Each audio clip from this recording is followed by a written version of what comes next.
Hello, welcome to another weekly video. Today I'm going to be talking about what you should be doing after you get saved, because I feel like a lot of people have the misconception that um, if you just get saved, uh, ask Jesus into your heart. That's all you have to do to, I guess, have um, have a better life. I guess that's how I would put it. It's not really as simple as you get saved and everything in your life gets better, but you can get saved and do things to kind of keep things from getting worse in your life. And I know that sounds confusing because um, I think a lot of people kind of in the church talk about how like if you're saved, your life can't be but so bad. And I think that's kind of a misconception. You could still do things to harm your life and go into, I'll just call it like a hole, a deeper hole in life. Like, it's still fair to say you can only go so far when you're saved. So you're still better to be saved than not saved when it comes to having a better life. But it's not just as simple as you just get saved and everything gets better. You could still have a lot of problems because there is well, there's Satan in the world, but um, there's the concept of sin. If you're aware of that, it has a lot of consequences to it, and I know it's kind of confusing. The Bible doesn't really talk about well, the Bible does talk about sin, but it's not very clear examples when it comes to your own life. Don't get me wrong, um, it does, it probably is clear for some people, but if I just take the Ten Commandments, um, if you if you go against any of the Ten Commandments, it's considered a sin. But not everybody's out here murdering people. Some of them may be not that extreme, but not everybody's out here, um, you know, committing adultery. Now there are some people that are, so it they are maybe those people are going to understand that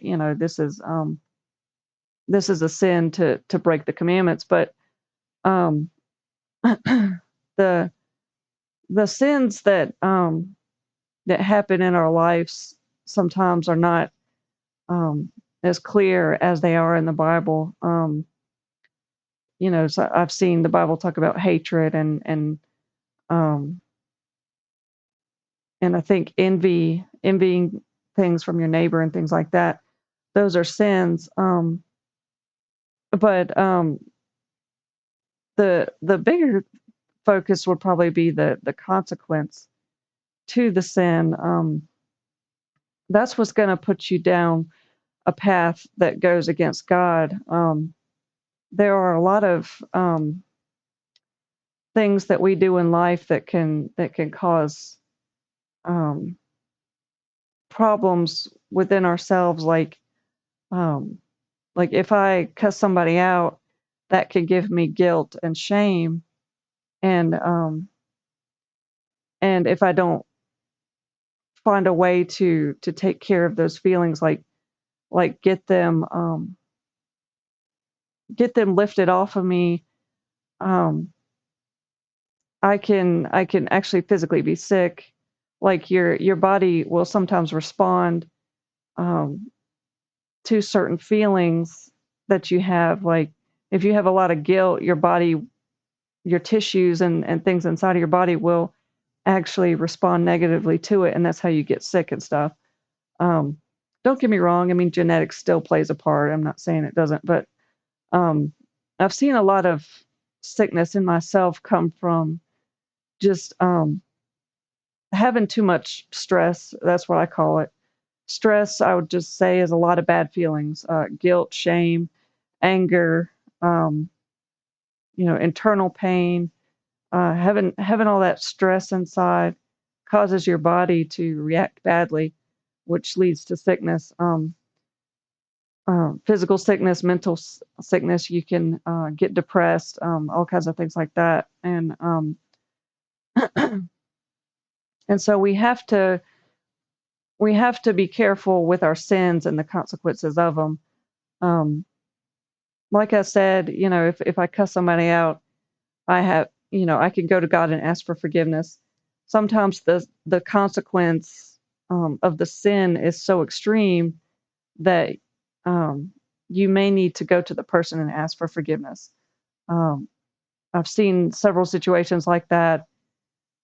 Usually, it's the situation where somebody has actually committed quite a few, um,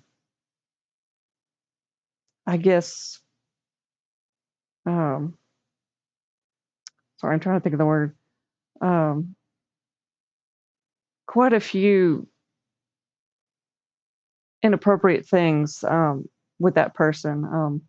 I guess I'll just use an example with in my life. I had a friend, and I didn't know that I was doing anything wrong to him at the time, but I remember doing things over and over and over to him that were really hurtful. And even if he didn't take it that way, it it was a lot of rejection. It was um, just just a lot of pain caused over and over and over. So over time, it really became impossible.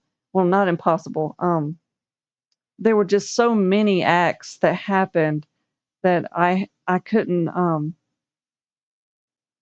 receive forgiveness from God. I mean, something like that could take 20, 30, 40 years. So I had to go to my friend and ask for forgiveness for these things that I did. So that's the kind of thing you might run into. Um, it's not a simple ask for forgiveness from God. Even if He is able to do it, it could take years, and you don't want to live with the burden of the guilt and the shame and the things that you've done. Um, so going to the person can actually help some of that. But my point is, there are a lot of things that you do in life that can send you further into a path of being sick and suffering. There are things that can you can be homeless, you can lose your job. I mean, there's all kinds of consequences you can have even though you're saved. And a lot of that comes from sin and understanding that you're sinning, um, or that you're not sinning. I remember just being really confused myself about what a sin was, because I felt like many times I was cornered into the things that I did, and a lot of times I didn't even feel like it was a sin. I remember I became um, really extreme with the cussing that I was doing. I was cussing a lot, and I didn't think that it was a sin at the time, but I look back now and I feel like it was, because I saw how much it was hurting me. And and um it also didn't feel like a sin, because I felt like I was cornered into it. I kept trying to be around people who were excuse me, a positive influence, but I just ended up in around people who would cuss more and more, and it really just felt like sometimes I was going through so much, it was a release of my frustration. So I didn't really feel like it was a sin, but years later, after trying to do better and not cuss so much, I do see how it was and how it was hurting myself. Anyway, I'm gonna try to wrap it up there, and I thank you for watching. Have a nice day.